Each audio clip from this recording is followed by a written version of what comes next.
Hello everyone, welcome to my channel. I am Gurleen. कल हमने mitochondria के बारे में स्टडी किया, प्लास्टिड के बारे में स्टडी किया, राइबोसोम के बारे में स्टडी किया और साइटोस्केलेटन के बारे में स्टडी किया। हमने क्या स्टडी किया? हमने देखा कि जो माइटोकॉन्ड्रिया होता है विदाउट स्टेन हम उसे माइक्रोस्कोप के अंदर नहीं देख सकते। जब तक हम उसे जेनस ग्रीन से स्टेन नहीं कर लेते हम उसे माइक्रोस्कोप के अंदर नहीं देख सकते। हमने देखा कि माइटोकॉन्ड्रिया वेरिएबल होता है इन नंबर, इट इज़ साइज के अंदर भी वेरिएबल होता है, शेप के अंदर भी क्या होता है, वेरिएबल होता है। अपन ने देखा कि जो माइटोकॉन्ड्रिया होता है that it is a double membrane structure होता है। दो मेम्ब्रेन्स होती हैं, एक आउटर मेम्ब्रेन होती है, एक इनर मेम्ब्रेन होती है। अंदर वाली इन फोल्डिंग्स को क्रिस्टे बोला जाता है। इसको पावर हाउस ऑफ सेल बोला जाता है। इसके अंदर F0 F1 पार्टिकल्स होते हैं जिसे ऑक्सीसोम्स बोला जाता है जो एटीपी को जनरेट करते हैं। अपन ने फिर प्लास्टिड के बारे में स्टडी किया। प्लास्टिड को अपन देखा कि दैट वी कैन सी, हम उसे देख सकते हैं माइक्रोस्कोप के अंदर विदाउट स्टेन, बिना स्टेन किए ही हम उसे माइक्रोस्कोप के अंदर देख सकते हैं बिकॉज वो बड़े बड़े साइज के होते हैं। प्लास्टिड प्रेजेंट होता है in all the plants and euglenoids के अंदर क्या होता है, प्लास्टिड प्रेजेंट होता है। हमने देखा कि इसके अंदर पिगमेंट्स प्रेजेंट होते हैं। कौन कौन से पिगमेंट्स प्रेजेंट होते हैं?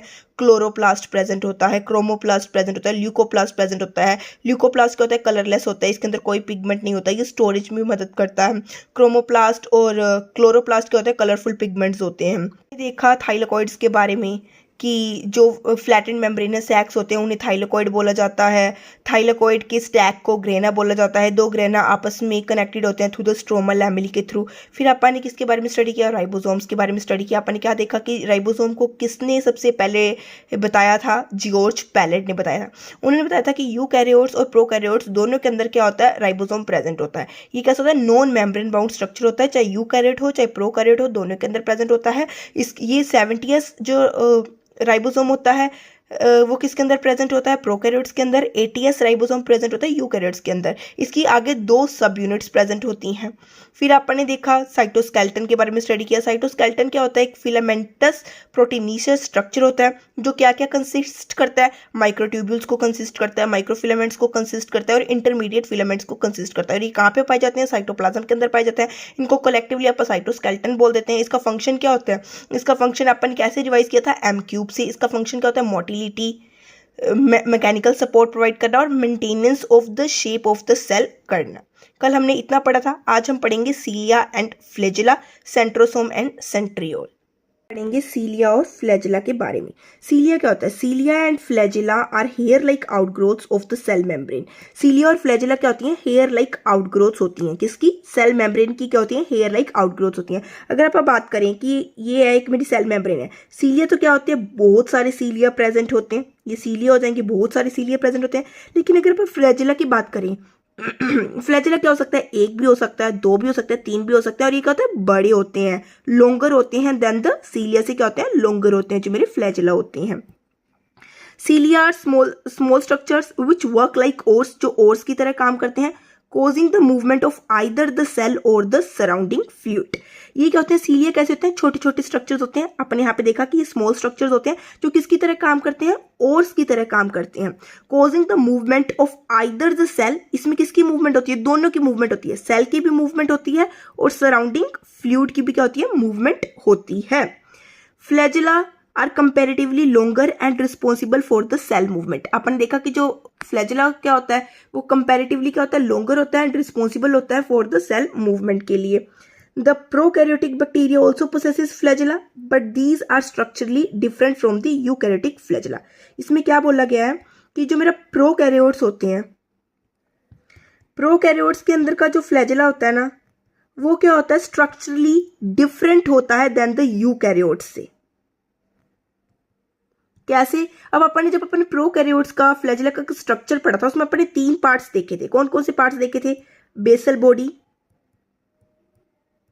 हुक और फिलामेंट। इन तीनों को स्टडी किया था जब अपन ने प्रोकैरियोट का फ्लैजेला का स्ट्रक्चर पढ़ा था। और इसमें अपन ने क्या देखा था कि जो फिलामेंट होता है वो सबसे लोंगर, सबसे बड़ा लोंगर स्ट्रक्चर होता है। ये पढ़ा था ना। The electron microscopic study of a cilium or the flagellum show that they are covered with plasma membrane, their core called axoneme। इनकी कोर को क्या बोला जाता है? एक्सोनीम बोला जाता है। क्या बोला गया है कि इनके पास क्या होती है? एक प्लाज्मा मेम्ब्रेन होती है। ठीक है, मैं एक प्लाज्मा मेम्ब्रेन बना देती हूँ। ठीक है, ये प्लाज्मा मेम्ब्रेन हो गई और अंदर का जो कोर होता है इस कोर को क्या बोला जाता है? एक्सोनीम बोला जाता है। इस कोर को क्या बोला जाता है? एक्सोनीम बोला जाता है। और ये क्या होती है? मेरी प्लाज्मा मेम्ब्रेन होती है। प्लाज्मा मेम्ब्रेन होती है, ठीक है।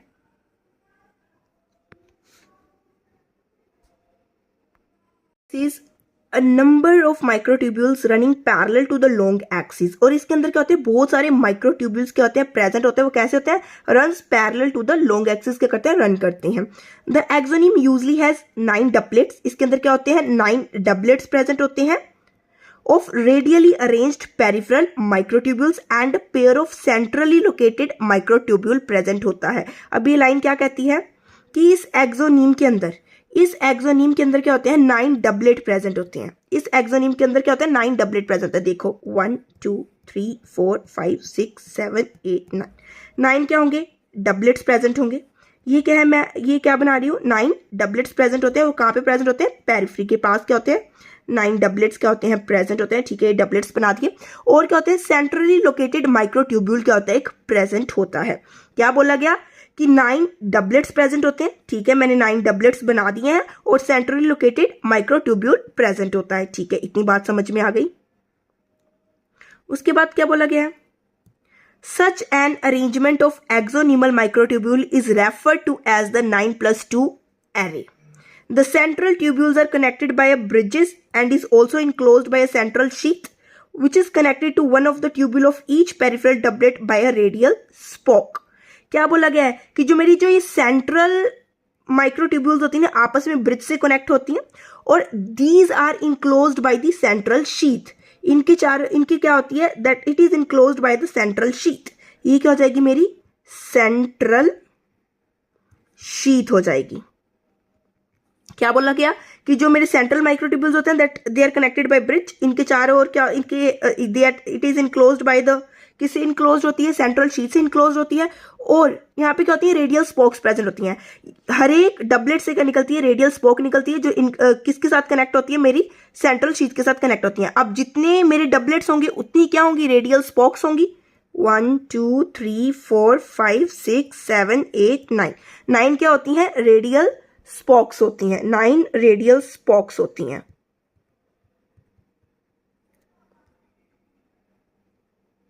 फिर आगे बात करते हैं।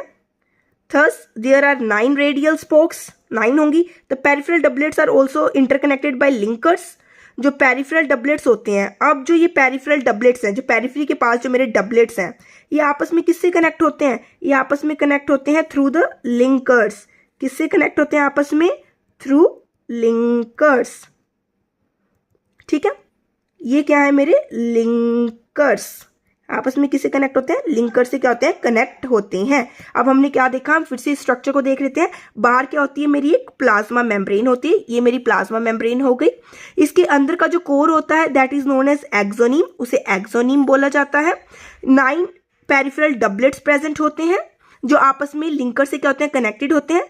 सेंट्रली लोकेटेड माइक्रोट्यूब्यूल होता है जो किससे कनेक्ट होता है? ब्रिज से कनेक्ट होता है, which is enclosed by the central sheet से इनक्लोज होता है। और ये डबलेट्स इससे कैसे कनेक्ट होते हैं? थ्रू द रेडियल स्पोक से क्या होते हैं? कनेक्ट होते हैं। इस अरेंजमेंट को क्या बोला जाता है? इस अरेंजमेंट को बोला जाता है 9+2 अरेंजमेंट। क्यों? बिकॉज इसके अंदर क्या है? 9 डबलेट्स है और 2 क्या है? सेंट्रली लोकेटेड माइक्रोट्यूब्यूल्स है, इसलिए इसको 9+2 अरेंजमेंट बोला जाता है।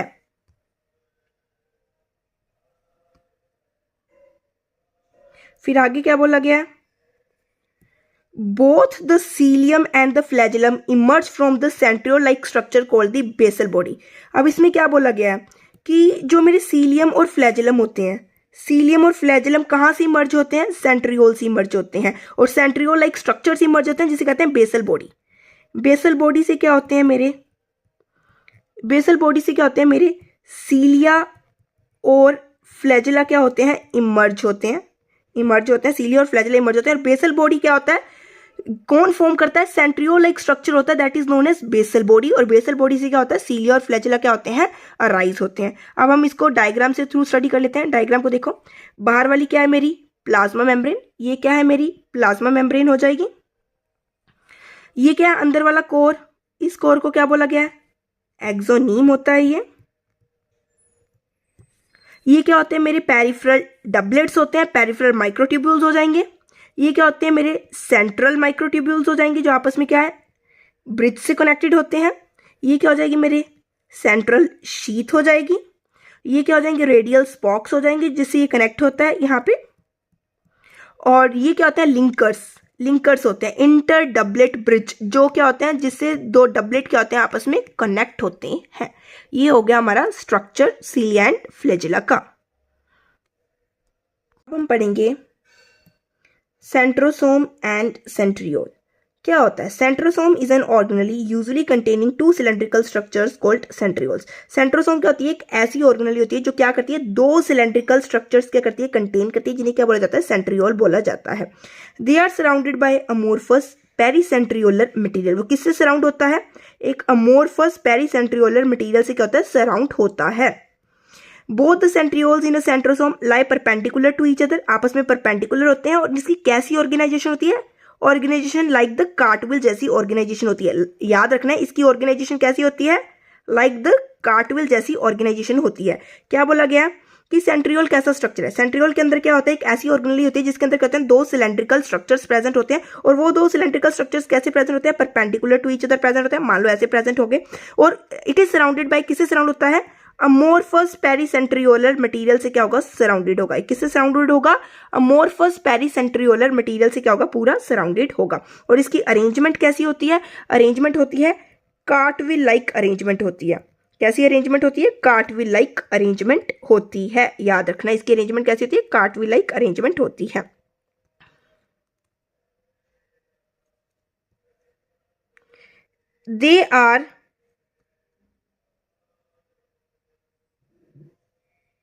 They are made up of 9 evenly spaced peripheral fibrils of tubulin proteins. Each of the peripheral fibril is triplet.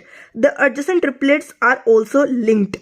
The proximal region of the centriole is also proteinaceous and called hub, which is connected with the tubules of the peripheral triplets by the radial spokes, which is made up of protein. जो किससे मिलकर बना होता है protein से मिलकर बना होता है।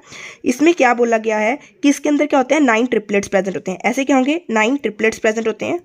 इसके अंदर क्या होते हैं ये 9 ट्रिपलेट्स प्रेजेंट होते हैं 1 2 3 4 5 6 7 8 9 ट्रिपलेट्स प्रेजेंट होते हैं। और ये आपस में क्या होते हैं लिंक्ड होते हैं एक दूसरे से क्या होते हैं लिंक्ड होते हैं। इसके सेंट्रल में क्या होता है एक प्रोटीनीशियस हब प्रेजेंट होता है। क्या होता है सेंटर में एक प्रोटीनीशियस हब प्रेजेंट होता है। और ये आपस में कैसे कनेक्टेड होते हैं थ्रू द रेडियल स्पोक्स। जितने ट्रिपलेट्स होंगे उतने ही क्या होंगे मेरे रेडियल स्पोक्स प्रेजेंट होंगे।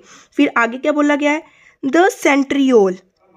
The centriole forms the basal body of cilia or the flagella and the spindle fibers that give rise to the spindle apparatus during the cell division in the animal cell. इस line में क्या कहा गया है कि जो basal body होती है ना वो किस किस को राइज देती है it give rise to the cilia को राइज देती है फ्लैजेला को राइज देती है स्पिंडल फाइबर्स को राइज देती है। जो क्या बनाते हैं that give rise to the spindle apparatus को राइज देते हैं ड्यूरिंग द सेल डिवीजन के दौरान। ये किसको राइज देते हैं स्पिंडल apparatus को इन द एनिमल सेल के अंदर। आपने पढ़ा था कि जो सेंट्रियोल होता है वो सिर्फ और सिर्फ एनिमल सेल के अंदर ही प्रेजेंट होता है।